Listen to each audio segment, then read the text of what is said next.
మీ రాజశేఖర రెడ్డి బిడ్డ శిరస్సు వంచి చేతులు జోడించి మనస్ఫూర్తిగా నమస్కరించుకుంటోంది.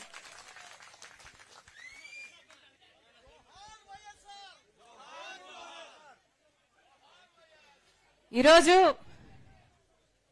ఇక్కడ ఒక రచ్చబండ కార్యక్రమం ఏర్పాటు చేయడం జరిగింది.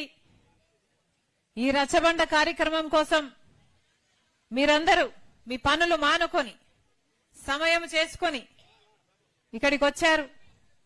ప్రతి ఒక్కరికి మనస్ఫూర్తిగా కృతజ్ఞతలు చెప్పుకుంటున్నాం. ఇలాంటి ఒక రచ్చబండ రాజశేఖర రెడ్డి గారు ముఖ్యమంత్రిగా ఉన్నప్పుడు రెండోసారి ముఖ్యమంత్రిగా ఎన్నికైన తర్వాత ఇలాంటి ఒక రచ్చబండకే రాజశేఖర రెడ్డి గారు వెళ్తూ హెలికాప్టర్లో మరణించడం జరిగింది. రాజశేఖర రెడ్డి గారు ఎప్పుడూ ప్రజల మనిషే. రాజశేఖర రెడ్డి గారు 30 ఏళ్ల రాజకీయ జీవితంలో ఎప్పుడూ ప్రజల మధ్య ఉన్నారు. ముఖ్యమంత్రిగా 5 సంవత్సరాలు ఉండి ఆ 5 సంవత్సరాలు కూడా ప్రజల నాడి తెలుసుకొని అద్భుతంగా పరిపాలన చేశాడు. అద్భుతమైన పథకాలను అమలు చేశాడు. 5 సంవత్సరాల తర్వాత 2009లో మళ్ళీ ఎన్నికలు వస్తే ఆ ఎన్నికల్లో గెలిచిన తర్వాత రాజశేఖర రెడ్డి గారు ఒక రచ్చబండ కార్యక్రమానికి శ్రీకారం చుట్టి నేను చాలా చోట్లకు చాలా గ్రామాలకు రచ్చబండ కార్యక్రమానికి వెళ్ళాలి అని అనుకున్నారు. ఇలాంటి ఒక రచ్చబండే ఎక్కడైతే మహిళలు, వృద్ధులు, విద్యార్థులు, యువకులు ఇలాంటి వాళ్ళందరూ వచ్చి వాళ్ళ సమస్యలు ఏదైనా చెప్పుకోగలగాలి, ఆ సమస్యలన్నీ నేను పరిష్కరించగలగాలి అన్న ఉద్దేశంతో రాజశేఖర రెడ్డి గారు ఇలాంటి ఒక రచ్చబండే ఏర్పాటు చేసి ప్రతి చోటికి ఎన్ని చోట్లకు వీలైతే అన్ని చోట్లకు వెళ్ళాలి అనుకున్నారు. ఆ రోజు రాజశేఖర రెడ్డి గారు నాతో చెప్పిన మాట, బిడ్డ నేను రచ్చబండకు వెళ్తున్నాను, రచ్చబండలో ప్రజలను కలవాలి, ఆ ప్రజలకు ఇంకా ఏమైనా సమస్యలు ఉన్నాయా అంటే ఒక చెయ్యి కూడా లేవకున్నంతగా నేను అన్ని సమస్యలను పరిష్కరించాలి. అందరికీ ఇల్లుండాలి, అందరికీ పెన్షన్లు ఉండాలి, అందరికీ ఆరోగ్యశ్రీ అందాలి, అందరికీ ఫీజు రీయింబర్స్మెంట్ ఉండాలి, అందరికీ ఉద్యోగాలు ఉండాలి, వాళ్ళ సమస్యలన్నీ కనుక్కొని మరి పరిష్కరించడానికే ఈ రచ్చబండ అని బయలుదేరి వెళ్లిన మనిషి మళ్లీ వెనక్కి రాలేదు. అందుకే ఈ రచ్చబండ కార్యక్రమం అంటే నాకు చాలా ఇష్టం. ఈరోజు ఇలాంటి రచ్చబండ మీ మధ్య గడపడం చాలా సంతోషంగా ఉంది. రచ్చబండ అంటే మేం మాట్లాడడం కాదు, రచ్చబండ అంటే ప్రజలు మాట్లాడడం, మీరు మాట్లాడడం, మీకున్న సమస్యల గురించి, ప్రభుత్వం నుంచి మీకు ఇంకా ఏమి అందలేదో, మీకు ఇల్లు అందలేదా, మీకు వ్యవసాయం ఎలా ఉంది, మీ బిడ్డలకు ఉద్యోగాలు ఎలా ఉన్నాయి, మీ బతుకులు ఎలా ఉన్నాయి, ఇవన్నీ మీరు మాట్లాడితే సమాజం వినడానికే ఈ రచ్చబండ.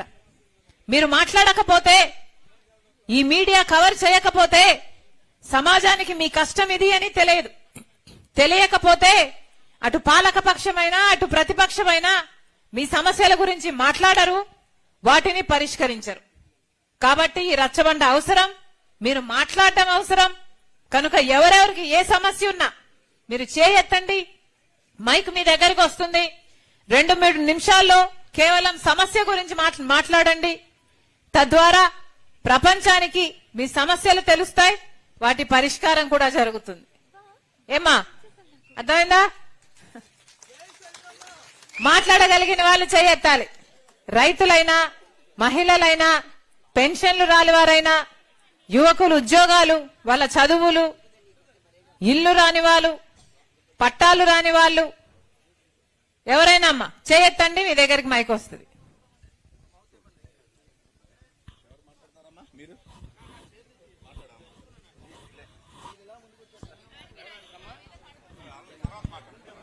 చెప్పండి అమ్మా, ఎవరు మాట్లాడతారమ్మా? ఎవరు మాట్లాడతారు అమ్మా? చెయ్యొత్తండి అమ్మా, చెయ్యొత్తండి. ఎవరు మాట్లాడతారు? ఎవరికి సమస్యలు లేవా? బంగారు అందరికి ఇల్లులు వచ్చినాయా? బంగారు చెల్లయ్యమ్మ ఇల్లులు వచ్చినాయా తల్లి?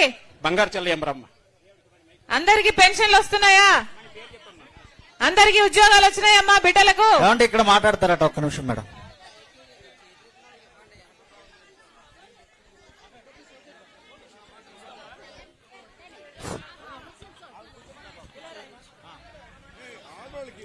నమస్కారం అండి. నా పేరు లోవరాజు. గొలుగొండ మండలం నర్సీపట్నం నియోజకవర్గం చీడువాల పంచాయతీకి సంబంధించిన నేను ఒక ఓటర్ని. మేము రాజశేఖర రెడ్డి గారు ఉన్న కాడి నుంచి కాంగ్రెస్ కార్యకర్తలమే. కాంగ్రెస్ జెండా మోసి రాజశేఖర రెడ్డి గారు వెనకాల సైనికుల్లాగా తిరిగిన వాళ్ళం మేము. రాజశేఖర రెడ్డి గారు చనిపోయిన తర్వాత మీ కుటుంబానికి జరిగిన అన్యాయం కోసం మీ వెనకాల ఆ జెండా ఒగ్గేసి మీరు నమ్మిన సిద్ధాంతానికే వైఎస్ఆర్ జెండా, ఇక్కడ ఉన్న కాంగ్రెస్ కుటుంబం అంతా వైఎస్ఆర్ జెండా భుజాన్ని వేసుకొని మీ పాదయాత్ర చేసినప్పుడు మీ వెనకాల జెండా పట్టుకొని తిరిగాం. తర్వాత జగన్మోహన్ రెడ్డి గారు పాదయాత్ర చేసినప్పుడు ఆయన వెనకాల జెండా పెట్టి తిరిగాం. మీరు ఏం చెబితే అది వైఎస్ఆర్ కుటుంబం కోసం మా ప్రాణాలు అర్పించడానికైనా మీ వెనకాల తిరిగాం. తిరిగిన దానికి మీరు 2000 మీరు పాదయాత్ర చేసేటప్పుడు అన్నగారు జైల్లో ఉన్నప్పుడు కాంగ్రెస్ పార్టీ ఏం చేసిందో మీరు చెప్పుకొచ్చారు. మీ మాటలకి ఏ కార్యకర్త కూడా వెనక జరగకుండా రాజశేఖర రెడ్డి కుటుంబానికి ఇంత అన్యాయం జరిగితే సామాజిక కార్యకర్తలుగా మన పరిస్థితి ఏంటని ప్రతి కుటుంబం కాంగ్రెస్ కుటుంబం వైఎస్ఆర్ కుటుంబం అయింది.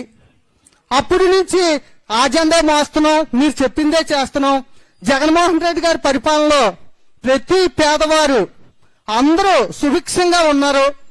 పింఛనీలు వస్తున్నాయి, ఇళ్ల స్థలాలు వస్తున్నాయి, అన్ని రకాలుగా బాగుంది. ఈ రోజు మళ్ళీ మీరు కాంగ్రెస్ పార్టీలో రాజశేఖర రెడ్డి గారి పేరు ఛార్జ్షీట్ లో చేర్చారని చూడండి. వద్దొద్దు, మైక్ ఆపొద్దండి, మాట్లాడినివ్వండి. రాజశేఖర రెడ్డి మాట్లాడు, నీకు సమాధానం చెప్తాను. రాజశేఖర రెడ్డి గారి పేరు ఛార్జ్షీట్ లో చేర్చారని బాధపడే ప్రతి కార్యకర్త, రాజశేఖర రెడ్డికి విజయుడిగా ఉన్న ప్రతి కార్యకర్త మీ కుటుంబం వెనకాలే తిరిగారు. మళ్ళీ ఈ రోజు మీరు ఆ పాలన బాగోలేదు, మళ్ళీ కాంగ్రెసే రావాలంటున్నారు. దానికి మీ సొల్యూషన్ చెప్తే అందరూ ఆలకిస్తారని కోరుతున్నాను. వెరీ గుడ్, చాలా బాగా మాట్లాడావమ్మా, వెరీ గుడ్. ఇంకెవరైనా మాట్లాడతారమ్మా?